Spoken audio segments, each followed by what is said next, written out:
Boa tarde, me chamo João Pedro Corrêa e hoje vamos mergulhar em um tema de extrema relevância, que são as adaptações cardiovasculares ao treinamento, ou como carinhosamente chamamos, o coração do atleta. A pergunta que nos guia nesta primeira parte da apresentação é: por que essas adaptações são essenciais? Ao longo dos próximos minutos, vamos explorar as razões pelas quais compreender essas transformações no nosso sistema cardiovascular não é apenas interessante, mas crucial. Continuando a reflexão sobre o porquê da importância, esse slide destaca os pilares do nosso estudo. Compreender como o coração se adapta ao treinamento não é apenas uma curiosidade científica, é uma ferramenta poderosa para a saúde e o desempenho. Entender essas adaptações permite a prescrição de treinos seguros e eficazes. Isso significa que, com esse conhecimento, podemos criar programas de exercícios que desafiam o corpo de maneira certa, promovendo melhorias sem colocar o indivíduo em risco. Em segundo lugar, essa compreensão leva diretamente à melhora do condicionamento físico e, consequentemente, à prevenção de doenças. Um coração que se adapta bem aos exercícios é um coração mais forte e resiliente, capaz de proteger o corpo contra diversas condições de saúde. Por fim, e de forma muito importante, esta é uma área crucial para profissionais da saúde e educação física. Médicos, fisioterapeutas, educadores físicos e outros especialistas utilizam esse conhecimento diariamente para otimizar os programas de seus pacientes e alunos, promovendo um bem-estar através do exercício. Boa tarde, meu nome é Joel Rodrigues da Silva e agora eu vou falar um pouco sobre as adaptações cardiovasculares que ocorrem com o exercício físico regular em atletas. Então, quando praticamos atividades físicas de forma contínua, nosso sistema cardiovascular passa por diversas transformações que visam melhorar o desempenho e a eficiência do corpo durante os esforços. Uma das principais adaptações é o aumento do tamanho do coração, especialmente do ventrículo esquerdo, que é responsável por bombear o sangue para o resto do corpo. Com isso, o coração consegue enviar mais sangue a cada batida, o que é essencial para levar oxigênio e nutrientes aos músculos durante o exercício. Outra mudança importante é a redução da frequência cardíaca em repouso. Isso significa que o coração passa a bater mais devagar quando estamos em repouso, geralmente entre 40 e 60 batimentos por minuto em pessoas bem treinadas. Isso indica uma maior eficiência cardiovascular, já que o coração precisa de menos batidas para manter o corpo funcionando bem. Além disso, ocorre um aumento do volume sistólico, ou seja, a quantidade de sangue que o coração ejeta a cada batida também aumenta. Isso melhora o fluxo sanguíneo e garante que os tecidos recebam mais oxigênio. Com o tempo, há uma grande melhora na capacidade aeróbica.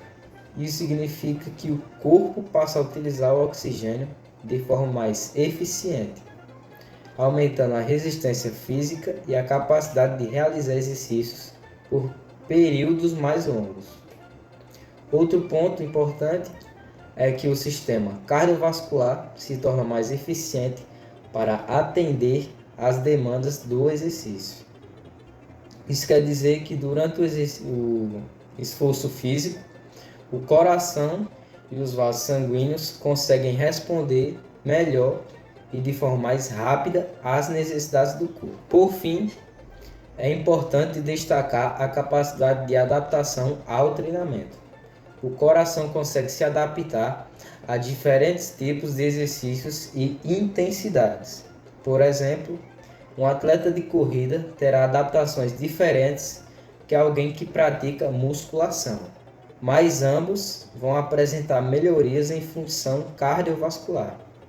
E em resumo, todas essas adaptações trazem benefícios não só para o desempenho esportivo, mas também para a saúde cardiovascular a longo prazo. Opa! Hoje eu vou apresentar os diferentes tipos de treino de intensidade e os seus benefícios para o corpo. Vamos começar com o treino de baixa intensidade. Ele trabalha com cerca de 50 a 65% da frequência cardíaca máxima. Os exemplos mais comuns são a caminhada leve e o yoga. Esse tipo de exercício é ideal para iniciantes, pessoas em recuperação ou com uma atividade leve nos dias de descanso. Ele melhora a resistência básica e ajuda o corpo a se recuperar de treinos mais intensos. Em seguida, temos o treino de intensidade moderada, que trabalha entre 65 a 75% da frequência cardíaca. Aqui entram atividades como corrida leve e a natação em ritmo moderado. Esse treino já exige um pouco mais do corpo, contribuindo para melhorar a capacidade cardiovascular e auxiliando na queima de gordura. Avançando mais, temos o treino de alta intensidade, com frequência entre 75 e 90 do máximo. Exemplos incluem sprints e treino HIIT. Esses exercícios são ótimos para quem quer aumentar a força muscular e a resistência cardiovascular, além de gerar um alto gasto calórico. Logo depois vem o treino de intensidade muito alta, ou HIIT puro, onde a frequência ultrapassa os 90%. Normalmente são sprints muito curtos com pausas curtas. Esse treino é indicado para pessoas bem condicionadas e tem como benefício principal uma queima calórica elevada em pouco tempo. Temos também o treino na zona liminar anaeróbico, que trabalha com 80 a 90% da frequência cardíaca. Atividades como corridas rápidas em subidas se encaixam aqui. Esse treino melhora a resistência máxima e o desempenho físico, sendo muito usado por atletas. E por fim, temos o treino de força, como a musculação com pesos livres. Aqui o foco não está tanto na frequência cardíaca, mas sim no uso de resistência com barras e halteres. O principal objetivo é aumentar a massa muscular, fortalecer os ossos e prevenir lesões. Em resumo, cada tipo de treino tem uma função específica, seja para melhorar a resistência, queimar gordura, ganhar força ou aumentar o desempenho. O ideal é combiná-los de acordo com os objetivos e o nível de condicionamento de cada pessoa. Olá, boa tarde a todos. Eu estou com o tema Coração de Atleta e as adaptações cardiovasculares ao treinamento. Eu vou ficar com a parte dos benefícios à saúde. Os benefícios é a melhoria da resistência física, aumentando a capacidade de realizar atividades físicas, como também a redução de risco de doença cardiovascular. Ao treinamento, ele vai regular, podendo ajudar a evitar e prevenir problemas cardíacos, como também aumento da eficiência cardíaca, que é onde o coração bate mais devagar e bombeia mais sangue. E também a melhoria da capacidade aeróbica, que é onde utiliza mais oxigênio para poder fazer mais atividades físicas mais prolongadas.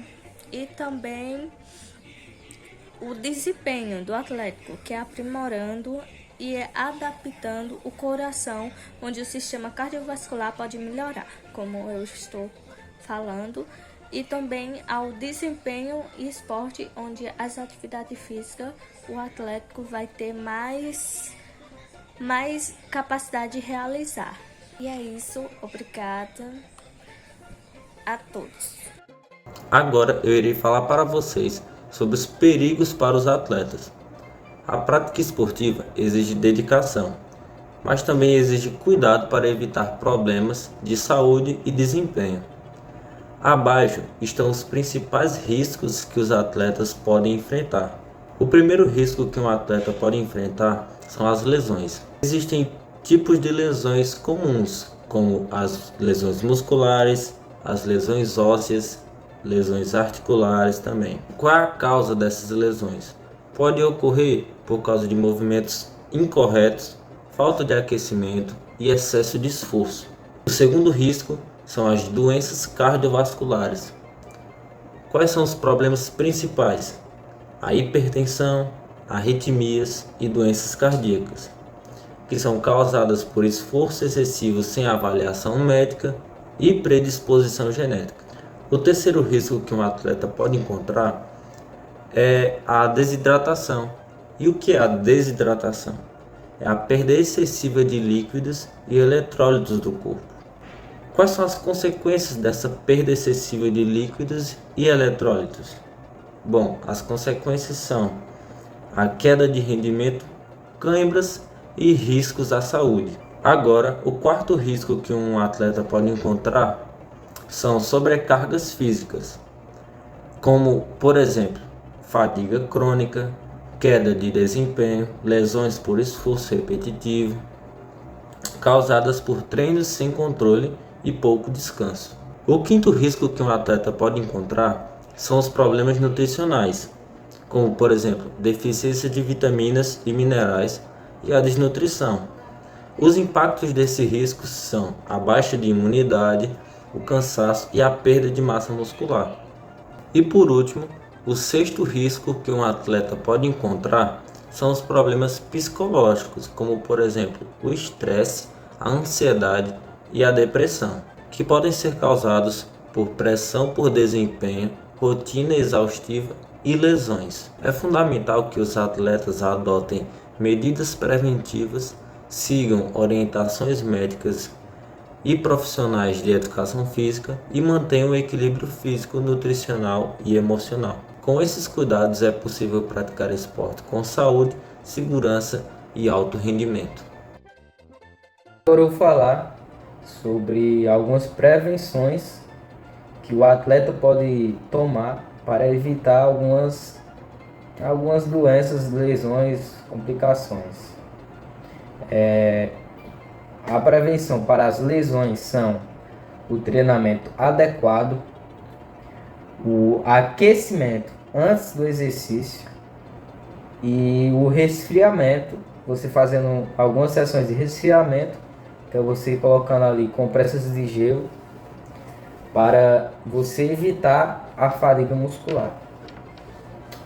Doenças cardiovasculares, algumas prevenções para você não obter algumas doenças cardiovasculares é você fazendo check-ups regulares e tendo um treinamento personalizado. Outra complicação que você pode ter é desidratação. Uma prevenção para isso é você se hidratando bem antes do exercício, durante o exercício e após o exercício.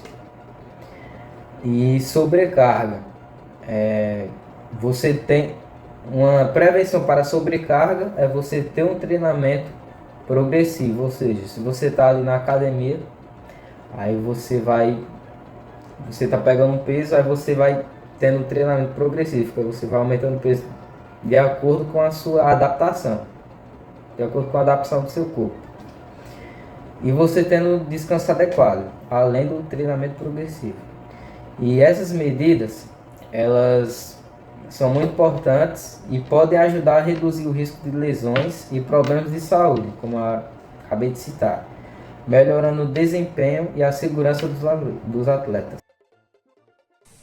Olá, boa tarde a todos. Eu vou ficar com o tema o coração de atleta e as adaptações cardiovascular ao treinamento. Eu vou falar um pouco sobre as fontes de energia para atleta. Tem o carboidrato, que é a fonte primária, que são as glicoses. E tem as gorduras, que são fonte secundária, vamos dizer, que quando as glicoses acabar, as gorduras vão auxiliar, basicamente.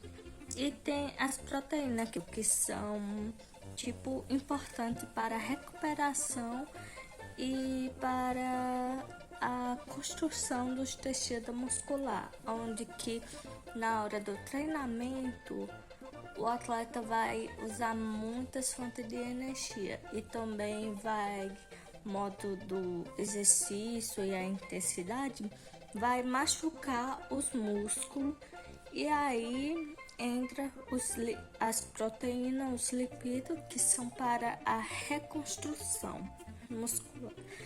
E essas energias são essenciais para o desempenho atlético, como também para, se for de forma consumida de forma adequada, para a necessidade do indivíduo na hora do treinamento e na hora da prática.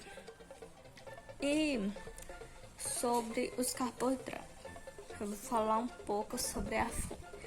É a fonte glicose, que na quebra da glicose vai surgir dois derivados. E nesse surgimento de dois derivados, cada um dos derivados vai ter um ATP. E ali vai. Aí quando acabar essa fonte de energia, vai para a gordura, para auxiliar. E é isso, obrigada a todos. Conclusão. É importante destacar que compreender essas diferentes intensidades e as adaptações que elas provocam no corpo é essencial. Isso não só ajuda a otimizar o planejamento do treino de forma individualizada, como também é fundamental para garantir a saúde cardiovascular dos atletas e praticantes em geral. Ou seja, saber como e quando aplicar cada tipo de treino pode fazer toda a diferença no desempenho e na segurança de quem pratica a atividade física. Bom, essa foi a nossa referência. Foi o livro de Fisiologia do Exercício. E tchau e obrigado!